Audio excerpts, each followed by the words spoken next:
Good morning. I hope everybody's hangovers have begun to subside this morning.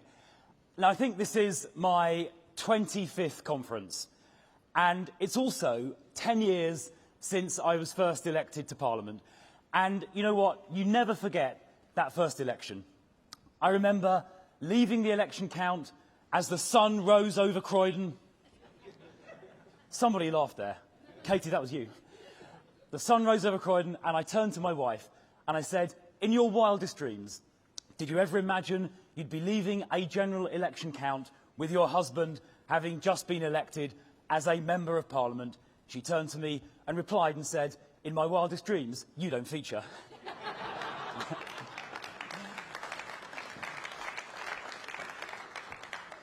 Now, the Home Office is a tough department, but I'll be honest, I did not expect to be on my second opposite number already. When Keir Starmer talks about a one-in, one-out policy, it turns out he didn't mean illegal immigrants, he meant Home Secretaries. And it's not just the Home Secretary. In the last reshuffle, the Prime Minister removed more ministers from the Home Office than he has illegal immigrants back to France. Now, let's start with a simple fact. Keir Starmer lied to get power. He lied to the Labour Party about what he believed in, he lied to the country about what he would do, and he lied to himself that he was up to the job. No wonder Labour spent their conference plotting to replace Keir Starmer, who believes nothing, with Andy Burnham, who apparently believes anything.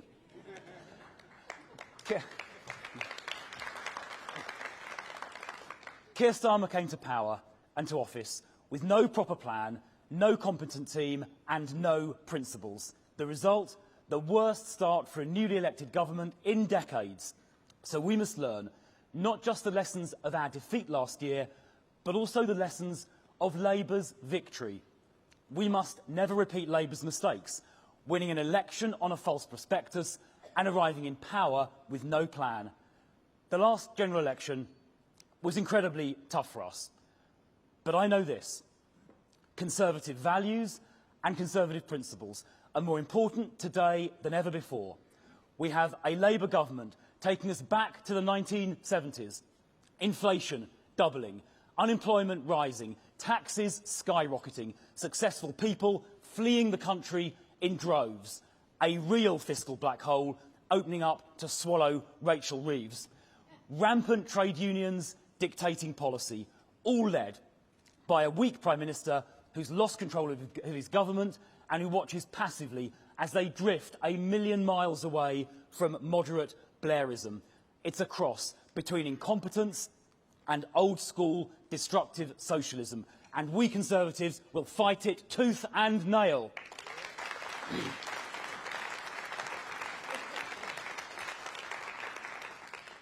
And what does reform offer? They offer simple slogans with no substance, scribbled in a pub on the back of a fag packet. That will not fix our country. So we must show we have the right principles and the right plan. Because if we apply Conservative principles with courage and with conviction, I know our country will be strong, prosperous and safe again, and that our best days still lie ahead.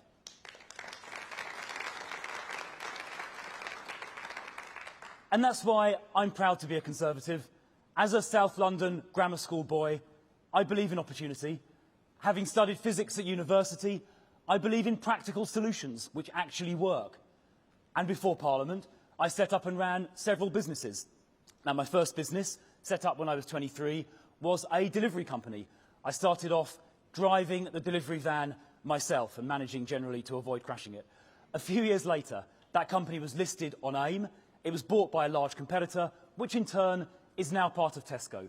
So I believe in hard work and free enterprise, and I literally know what it is to deliver. It's a shame no Labour cabinet minister, not even one, has ever set up a business. Although some do seem to have worked in the creative industries, mainly CV creation. Look, Rachel Reeves may not be a real banker, but she did work in customer complaints, which I imagine is coming in pretty handy right now. Now, let me start with Labour's clearest failure, which is on borders. Their weak gimmicks have not worked. First, they said they would smash the gangs. Well, that is laughable. Then they said the French would stop boats near the coast. That hasn't happened either. Next, they said they would send a handful of people back to France. Maybe one of them can have a turn at being French Prime Minister. But none of their gimmicks have worked. This year so far has been the worst in history for illegal immigrants crossing the Channel. And Channel migrants have committed some terrible crimes, including brutal rapes and the sexual assault of young children. Some have even then blamed that on their own culture. Labour has lost control of our borders and they are not fit to govern.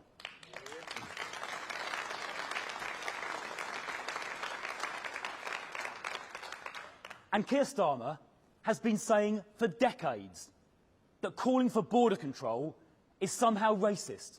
We have seen him smear campaigners as far-right for demanding the very inquiry into rape gangs he was finally forced into agreeing. His government even instructed lawyers to argue that the rights of illegal immigrants were more important than the rights of people in places like Epping. It's disgusting. Well, I'm here to say border control is not racist. Standing up for rape gang victims is not far-right. And if Keir Starmer won't stand up for Britain, then this Conservative Party will.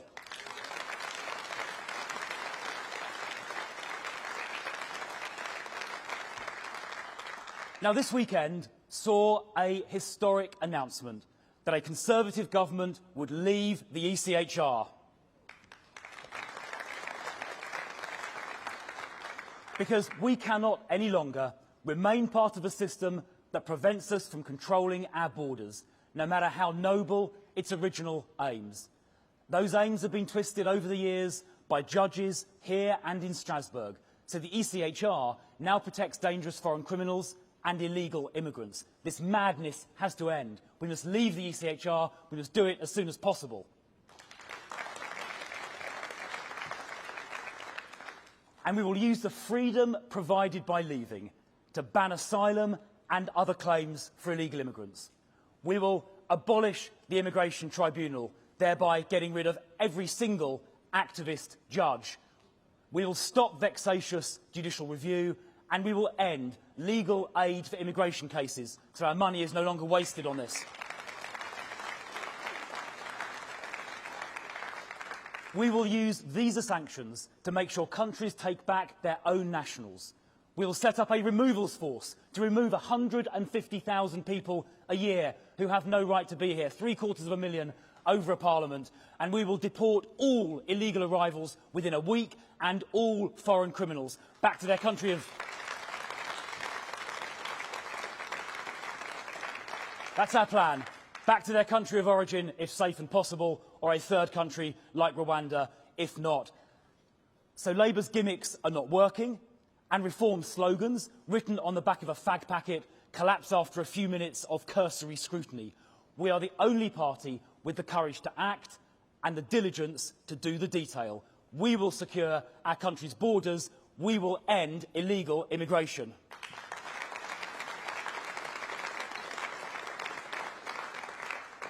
Now, let me turn to legal migration, and I'll start by being brutally honest. For many years now, legal migration has been far too high. High under successive governments, including the last one. It was a mistake. It should never have been allowed to happen. And under new leadership, we pledge it will never happen again.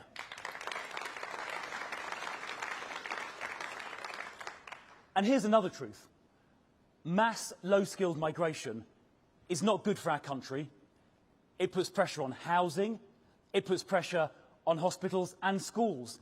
And before the open borders left say anything, less than 3% of recent immigration has been for the NHS, doctors and nurses.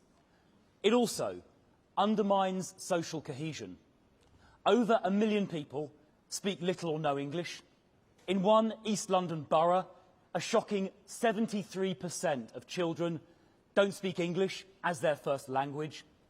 For some nationalities, workforce participation, especially for women, is pitifully low. And Afghan nationals, men, are 22 times more likely to be convicted of a sex offence. We can't carry on like this. A nation that is not united by common values and a common identity will fracture and break. As Abraham Lincoln said, a house divided cannot stand. And so it is with our society. A fractured society will lead to a broken country. And being British is not about colour, but it is about accepting and embodying our long-standing values as a nation. It is about loving this country and its history and believing in this united kingdom. It means caring more about this country than about any other. That is what it means to be British.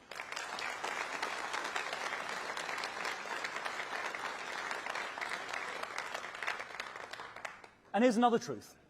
We must be honest that mass low-skill migration is not good for our economy. Just 1 in 7, only 1 in 7, of recent arrivals from outside Europe came here primarily to work. And even those who did come here to work, around half ended up working for low wages. And people who work on low wages pay less in tax than they consume in services. So it is a myth, it's untrue, that mass low-skill immigration is good for the economy. It isn't. Perhaps one reason that productivity here has stagnated in recent decades is that businesses have relied on importing low-skilled workers instead of investing in technology and automation, as many other countries have. And one of the reasons why there are 9 million of our fellow citizens, adults, not working, is that businesses have hired low-skilled foreign workers instead. So rather than import low-skilled workers, let's get people here back into work and let's invest in technology. Now, of course, we welcome limited, high-skilled immigration in the tech sector, in the finance sector, for scientific research or for medicine. We should make it easy to come here and work in those high-skill, high-wage sectors. But let me say this, the days of mass low-skill migration have to end.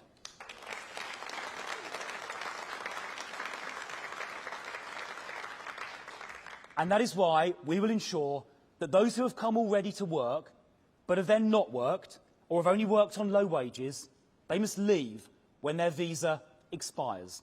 And that is why only those who are making a contribution can stay here permanently. And those who are not citizens cannot expect to receive any benefits funded by taxpayers.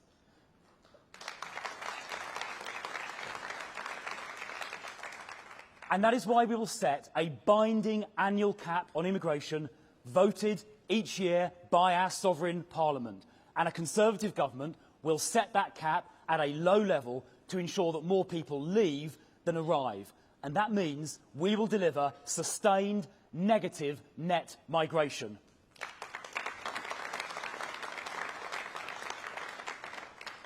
This is a common-sense plan, strong policies, properly worked through, real change, building a genuinely united society. That is the change we will deliver.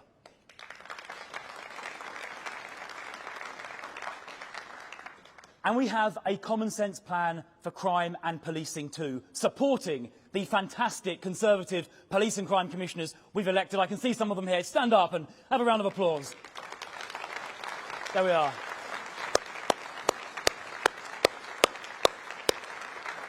Fighting crime up and down the country. And while I'm saying thank you to our team, I should also thank Katie Lamb and our shadow ministerial team, and Matt Vickers and Alicia Cairns and Harriet Cross. Stand up. Go on, Katie.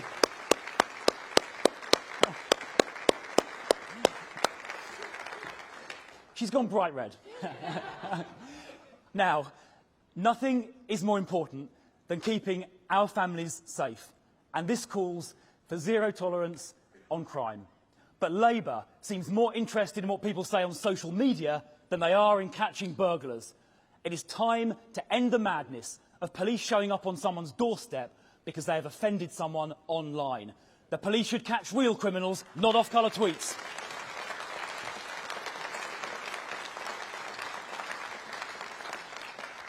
Policing non-criminal social media posts is a catastrophic waste of time, and it tramples on free speech. In government, we would end this nonsense and we will abolish non-crime hate incidents.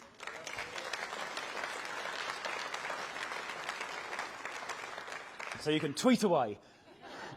Conference, there is no room in policing for politically correct posturing.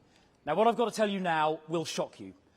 There is a so-called anti-racism commitment plan published by the College of Policing and the Police Chiefs Council that literally says policing should not be colourblind.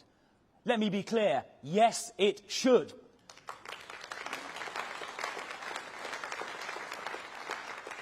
Treating racial groups differently, to engineer the same arrest rate, even if the offending rates are different, is immoral. It's plain wrong.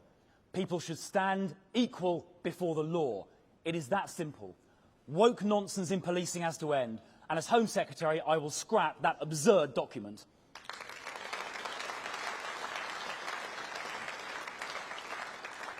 Now, we left office last year with record-ever police numbers, nearly 150,000, in fact 149,769 to be precise, on March the 31st, 2024, not that I was counting.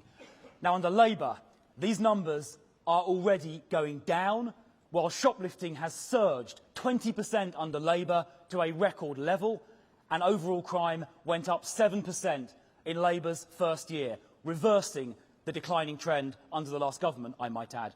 Real crimes are going uninvestigated.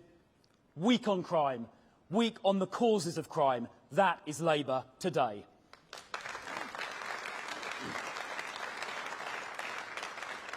So we need to turn this round. We commit today to hiring 10,000 extra police officers at a cost of £800 million a year, funded by some of the Chancellor's savings announced on Monday. These 10,000 extra police officers will catch more criminals and they will protect our streets. That is our commitment.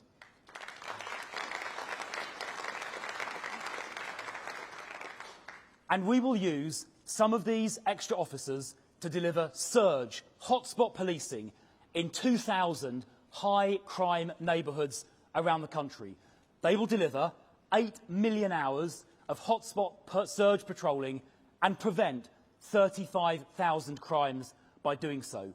Every area where there is a serious crime problem should have intensive hotspot patrolling all year round.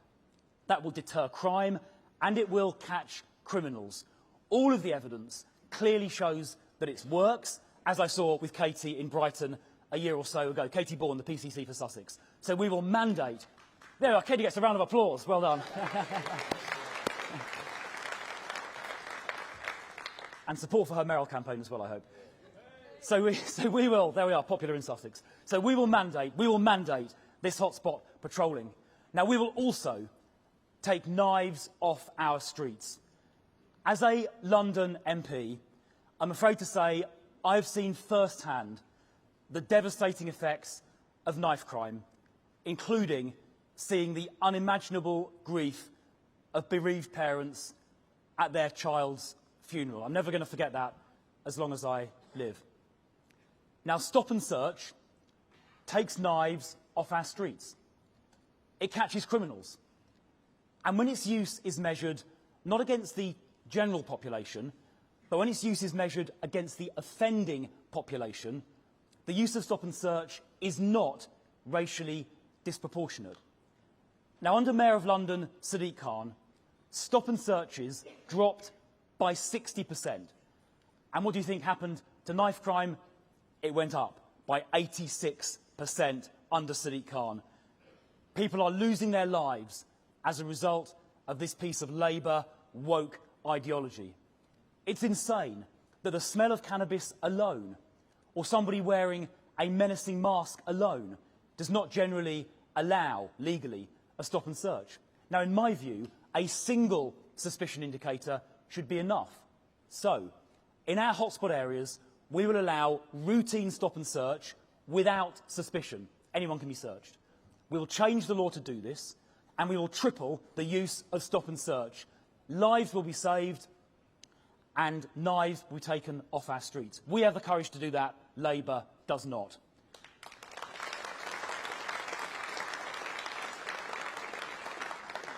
Now, we will also continue to fight for the victims of rape gangs, where the sickening rape of young girls was covered up because the perpetrators were of mainly Pakistani origin. The government only agreed to a national inquiry, as you saw from that video, because they were forced to. And months later, that inquiry has still not been set up. Keir Starmer may think standing up for rape gang victims is a far-right bandwagon, but we think it's justice, and we're going to keep fighting until we get it.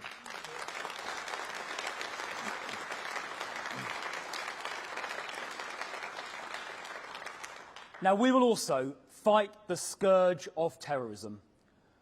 We stand here on the anniversary of the atrocity committed on October the 7th, 2023, a day that will live in infamy. And we saw it on the streets of this very city, just a few miles from where we now stand, at 9:31 last Thursday morning. But let me say this. We will never be intimidated by terror. We will stand with this country's Jewish community and fight with all our energy and all our resolve the ancient evil of anti-Semitism wherever it is found.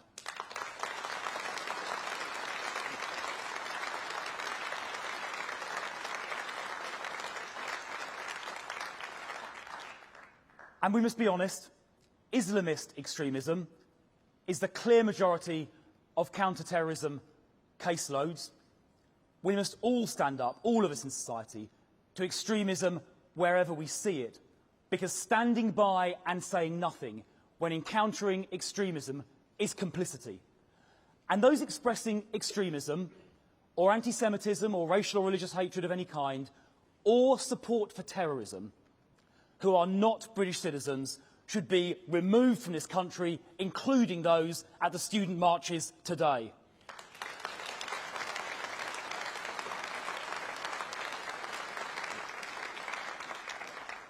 And I would like to thank all the officers who responded so bravely to last Thursday's terrorist murder, and to all the officers up and down the country and to the security services who take risks to protect us every single day. So let us say this to them: thank you.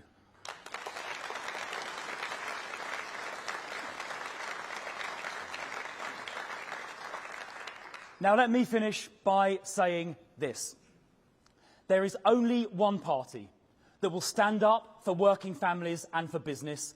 Only one party that will stand up for pensioners, for farmers, for parents and for pupils. Only one party that will stand up for our military. Only one party that will stand up for law and order. Only one party with a proper plan to protect our borders. And only one party that will stand up for Britain and all its people. That party is the Conservative Party, and if we stand together, if we stick together, we will win together and deliver the change this country needs. Thank you.